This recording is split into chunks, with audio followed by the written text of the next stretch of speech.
Hey, what's going on YouTube? Alabama Reloader here. So we're continuing to plug along, sort of poke and prod our way through some 270 Winchester. Not low development. That's not really the right way to phrase it. I don't think. It's really just some exploratory testing. We'll call it that. Shout out to Jeff. It's called accountability, guys. Don't be afraid of it. Jeff called me out on the last video. I sounded pissy, in air quotes. I was probably a little salty, a little sassy, if you will. Jeff called on, made a comment. Again, it's called accountability. Don't shy away from it, guys. It's a good thing. So in today's video, right, what we're gonna be going over, latest round of range results / testing with this guy. This is the, now, maybe a little bit of a tangent, sidebar, whatever you want to call it.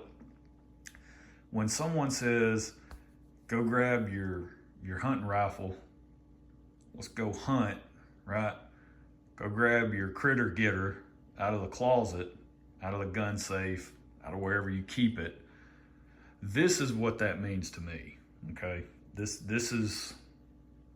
is immediately where my mind goes when I'm like, all right, let me go grab my 270 so we can go kill some deer, right? Or whatever the animal is. This is just where my mind goes, right? I know a lot of channels out there now, a lot of new stuff out there as far as rifle configurations go and sort of the trajectory, no pun intended, of the market itself and the gun market and the manufacturers and what they go for. I really could put my Browning X-Bolt Max long range, whatever that thing is. I could put that rifle up here and show the differences, sort of a compare and contrast. I gotta be honest with you, I just enjoy shooting this a lot more. Now that Browning is sweet, don't get me wrong, and the thing shoots great. Huge fan of it. It's got the vertical grip, you know, it's got the adjustable comb and all that. It's got all the things, right? It's actually bedded from the factory. It's got some like epoxy resin, something or another in the stock. It's bedded from the factory. It's, you know, it's all the things. It's got the threaded muzzle that everyone, apparently they can't shoot unless they have a threaded muzzle, right? It's got all the stuff that everyone nowadays says, man, you gotta have it. That's the future hunting rifle. I don't know. I like it. I like to shoot it. But man, something about this guy right here. This is what I'm talking about, right? When I say hunting rifle. So, Remington 700 ADL, late 70s, early 80s model, somewhere 77 to 81, somewhere in that range. I've mentioned that several times on video.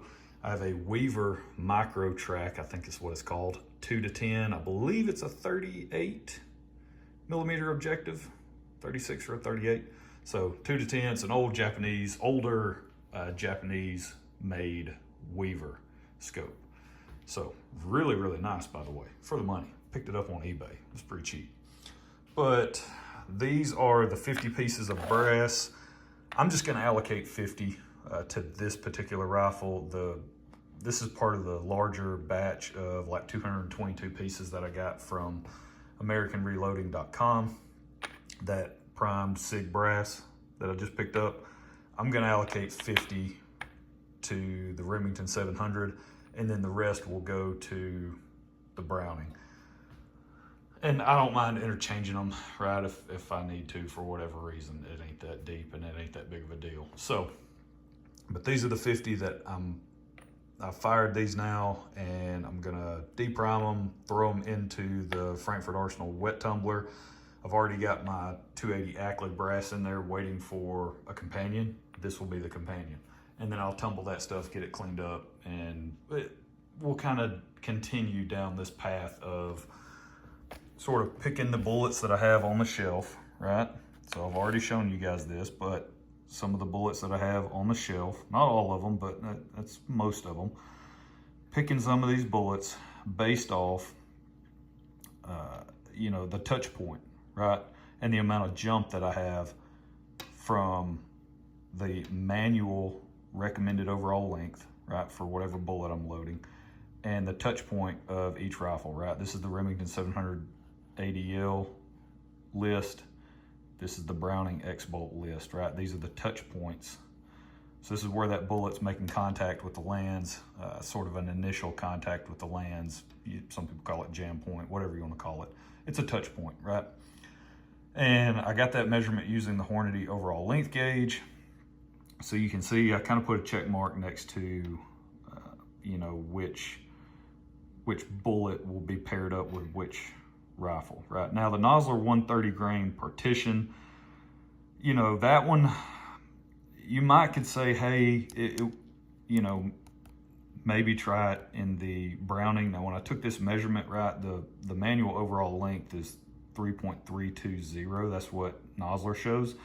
I could definitely seat it a little bit shorter, I think, and be perfectly fine, because you can see my measurement, I was only 5 thousandths longer, but there's going to be some throat erosion that takes place and that type of stuff. I mean, I get it. This number will grow over time. So it probably wouldn't be a big deal to circle back and test it now, but I'm just going to leave it in the Remington 700 because it's actually a pretty good combination, even though we're jumping about 125 thousandths. And then you can see some of the other ones I picked, like the Sierra Pro Hunter. This will probably be a good one to try over here. I mean, it, you know, again, same thing. It's pretty close. The Sierra recommended overall length is pretty close to the touch point in the Browning. And then, which is why I just threw it over in the Remington 700 column. And then the North Fork, on this one, they're loaded overall length. The Browning is actually much shorter than what they recommend the touch point was. So that one's definitely going to go in the Remington 700. I'll have about 90 thou jump there. And then the 150 grain spear, same deal, right? The touch point was actually shorter, much shorter than the recommended overall length. So it's going to load that up in the Remington. So you can kind of see how I broke those down. But those are the 50 pieces, got to get those cleaned up. But the results I want to show you guys. So I actually took, go back in some of the testing, this stuff. Whenever I tested the 130 grain Nosler partition, those second, you know, the seconds bullets that I tested from Nosler that I have, I used IMR 4350 with that bullet. And if you'll recall, this whole round of testing actually shot really, really well. Just the average, these are all 3-shot groups, but the average of all of these 3-shot groups was 0.682 inches, okay, at 100 yards. So in general, all of these combinations, again, 3-shot groups, but all of them shot pretty good. The best shooting one of the day was the 55 grain charge weight that came in under a 1/2 inch. So I wanted to load that back up with 20 rounds, go out, get some more velocity data, and just see how it would shoot with a larger group size, right? Larger data set, since again, that's another thing that everyone, it's like if you don't do that, you're not, there's no way you can be trusted. He can't be trusted. He doesn't shoot 20-shot groups. He doesn't believe everything Hornady says. He can't be trusted. That's basically the way it is now on YouTube, right? That's pretty much all you see in the comments. People just regurgitate whatever Hornady says. So we're gonna start with, this is actually a 14-shot group, okay? We're gonna talk about these here in a minute, but we're focusing on this stuff right here. This is a 14-shot group with that 55 grain charge. And the reason it's 14 shots is because I actually, to start with, I aimed up here, but it wasn't hitting anything on the paper. And I'm like, I shot a 3-shot group and I was like, oh, well, maybe that was it. But I didn't know for sure. So I came down to the target. I was like, well, I don't know. I missed the whole target. What's going on? And so I went ahead and took a picture of this area of the target. Came back, shot another 3 shots. Of course, didn't see anything over here. And I'm like, that's not good. So I walked back down to the target, took my phone out, looked at the photo, and the 6 shots, so they were actually up here. And I was like, oh, I'm hitting super high. So what I ended up doing was just coming down here. Point of aim was here, point of impact up here. That's 14 shots. Not bad at all. The group size ends up being 1.6, it's like 1.61, 1.62 inches, something like that. And really what's to blame for that is, you know, this guy, right? This outside to outside. So you got these 3, right? That just is what it is. That's the group we shot. So, but overall, I'm super pumped with how that performed, because again, those are seconds, right? I put that in air quotes. They're not stuff that you go buy off the shelf at your local sporting goods store. So with seconds and just the prime brass that we got from American Reloading, you know, doing very minimal prep work to it, dumping in some IMR 4350, and then going and shooting that combination, turned out to be really, really good, right? Like I would not hesitate at all to just load up maybe 20 of those and put them back, and then that would be some sort of standby hunting ammo for this thing right here, right? Hey, let me go kill a deer. Okay, I can just grab that combination and it's gonna work, no problem whatsoever. Now, the other stuff I shot today was this combination. I know it's a lot of numbers, a lot of stuff on the page, but I shot the IMR 7977 and 140 grain Sierra GameKing combination today, okay? Again, those GameKings are pulled bullets from AmericanReloading.com. So take that for, you know, for what it's worth. Didn't really shoot that great out of this Remington first group here. Point of aim, point of impact, right, 1.404, so not great. Second group, point of aim, point of impact, 1.467. Third group, point of aim, it climbed on me. Third group, point of aim, point of impact here, 1.419. So you can see we're in the 1.4s for the first 3 groups. Fourth group, 1.804, not great, point of aim, point of impact. And then fifth group, point of aim, point of impact, and it somehow came in just a whisker over an inch. So, not great, but again, if, you know, I've said this in multiple videos now, really it was all about, you know, what combination could I come up with to get rid of this powder, right? I had just enough to load up these test rounds, and then I also loaded up some test rounds for the Browning X-Bolt, right, with the same bullet. Now, very astute individuals, okay, will notice there's 5 3-shot groups here.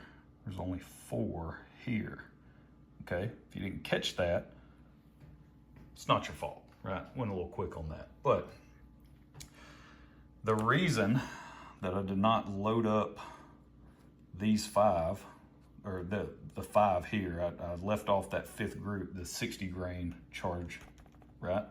I left that one off, is because the daggone case fill with this stuff, I'm talking about this up into the neck. 60 grains of IMR 7977 in a 270 Winchester case. Dude, that stuff's up into the neck in terms of case fill. So, with the Remington cartridge overall length at 3.200, right? That's the Sierra recommended overall length that they have in their manual, 3.200. I'm only jumping about 60 thousandths, right? If you guys will recall, my touch point with that bullet in this rifle is like 3.260, so jumping about 60 thousandths. In the X-Bolt, I have to seat it 50 thousandths shorter because the touch point was like 3.160, right? So 100 thousandths shorter than the Remington 700. So I have to seat it quite a bit shorter than what Sierra recommends, 50 thousandths exactly, 3.150. And it's already a compressed load, and that 60, I was like, man, I'm not even gonna mess with that. And 2, I don't think I even had enough powder to to finish that off. I think I had just maybe enough to load like one more at 60. So I wouldn't have had enough to even load this group if I wanted to, but I wouldn't have wanted to because it would have been pretty compressed. So those are the results. Nothing to write home about, but again, using a pulled bullet and that powder, I just wanted to try it out. Again, trying to burn through some powder, get rid of that stuff, which I did. And then I plan on moving on to possibly some Reloader 19. I'm gonna switch bullets though. I think I'm gonna switch over maybe to that Spear 150, maybe the North Fork, Sierra Pro Hunter. I think I'm gonna switch it up, right? I've shown a few videos now with those 140 grain GameKings, those pull bullets. They're gonna be more than adequate for deer season here in Alabama. That's not gonna be an issue at all. Even though they're pull bullets, I think they're gonna be fine. They're gonna shoot great. I'll dial it in and get a good load worked up with them. But I want to switch over to some of these other bullets that I have on hand, like the Sierra Pro Hunter. I've had that box for a long time now. I haven't really done anything with them, so I'd like to test those out. That's a flat base bullet, as well as the North Fork. That's a flat base bullet as well. The Spear, that's a boat tail. And the Partition is basically a flat base. So since the Partition shot so well, I'm kind of wondering maybe a couple of other flat base options, right? I would like to try them with IMR 4350 since that seemed to work with the Nosler. I would like to test that out with those two bullets and see if that's just in general a really good powder with 130 grain flat base bullets in this setup. So that's it.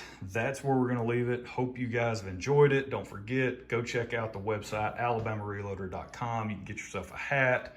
You can also find the affiliate link with North Fork bullets. So if you're interested in purchasing some of those premium hunting bullets that I highly recommend, you can go check those out. Click on the link on the website. It takes you to their page. And then if you make a purchase while using that link, a portion of that purchase comes back to the channel. That's how you can support the channel from a monetary standpoint.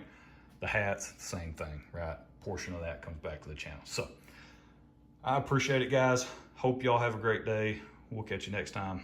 Y'all have a good one.